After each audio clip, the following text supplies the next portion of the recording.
"Hey dude, your front tire is backwards." Almost every rider heard something like that at least once. But really, on almost any modern bike, the front tire tread seems to face the wrong direction, unlike the rear tire. That's pretty strange. Why is it so? Let's solve this mystery in today's video. Now, why do we have these tire grooves in the first place? It's an interesting question, because the best tires used for motorcycle racing are smooth and bold, just like an egg, zero tread whatsoever. And they provide insane amount of grip. But unfortunately, this changes as soon as the pavement becomes wet. Water starts pulling between the tire surface and the road, creating a wedge. As a result, the rubber begins to glide on this water film instead of firmly gripping the road, which leads to a complete loss of traction. This is called aquaplaning. To counter this phenomenon, the water must be channeled away from the contact patch. And that is precisely what the tire tread does. It evacuates water from under the rubber. If we take a look at the road racing rain tires, we'll see something like this, or this, or this. They don't look like normal street tires at all. Rain tires have a lot of those water channels, which are called siping cuts or sipes. Many of these sipes are not even aimed in a specific direction, they just run straight from the center to the sides of the tire. Normal road tires don't look like that. They have different tread pattern. They look like this, or this, or this. Why? What's going on here? That's because, first and foremost, normal tires are designed to perform well in all conditions, not just on dry or wet surfaces exclusively. They are a compromise, combining features of both dry and wet tires, depending on their intended use. Second, road-legal tires, unlike their racing counterparts, are engineered to consider not only maximum grip, but also other important factors, such as noise production, rolling resistance, and wear pattern. These additional considerations are essential for tires used on public roads. A road tire must perform well not only when it is new, but throughout its entire lifespan. Nobody wants a tire that works great for just 1000 miles and then becomes deformed, scalloped, and essentially useless, even though it still has a decent amount of tread left. And that's precisely why the front and rear tires have opposite tread direction. Don't worry, in a minute the connection between these factors will become clear. First, let's watch Michelin's video on how tire rubber wears. Here we have a model of a rubber block being subjected to braking forces. Take note of how its surface wears.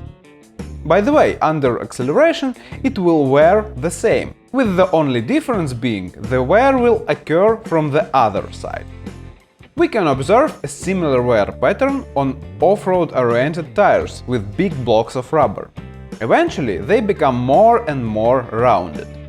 As you can see, the main wear happens on the side that faces the force vector between the tire and the pavement. Logically, if we want to reduce tread wear, we must position it in a way that it's parallel to the traction forces.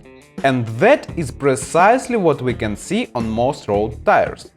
If we take a closer look at the tread pattern closer to the center of the tire, it is almost always rather parallel to the center line of the tire, both on the front and the rear tire.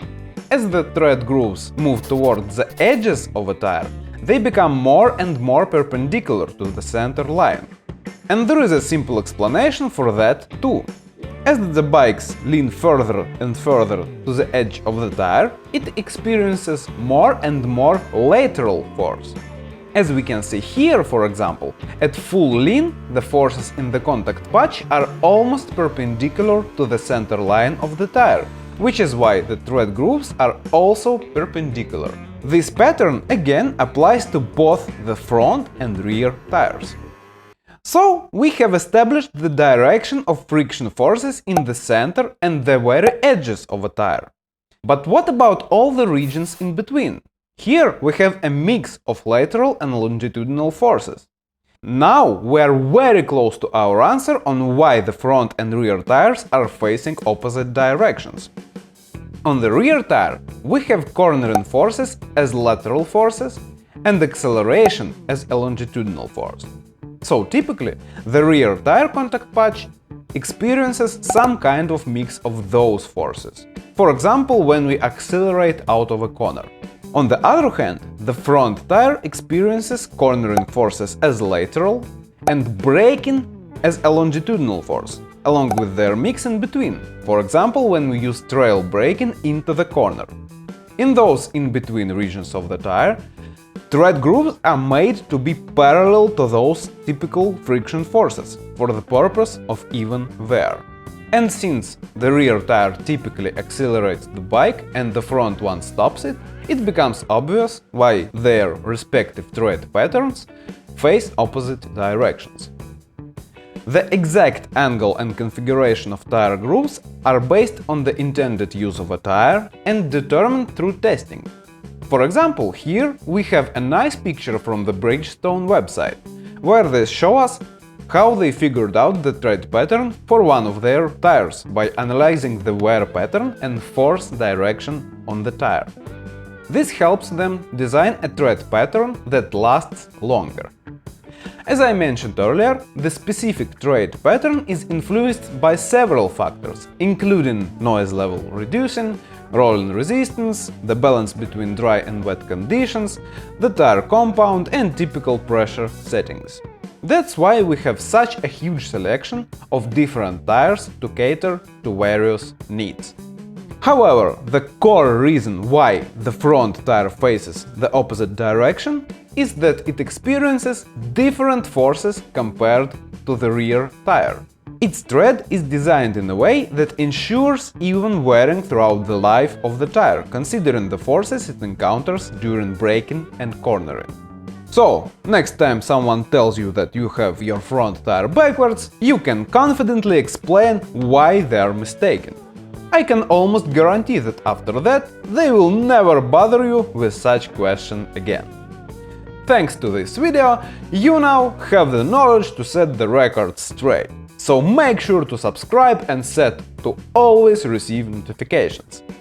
There will be more useful videos like this one. Also, don't forget to check out my video courses for motorcycle riders if you want to become a safer and more confident rider. Well, that's all I've got for today. Ride safe and have a fantastic day. Bye!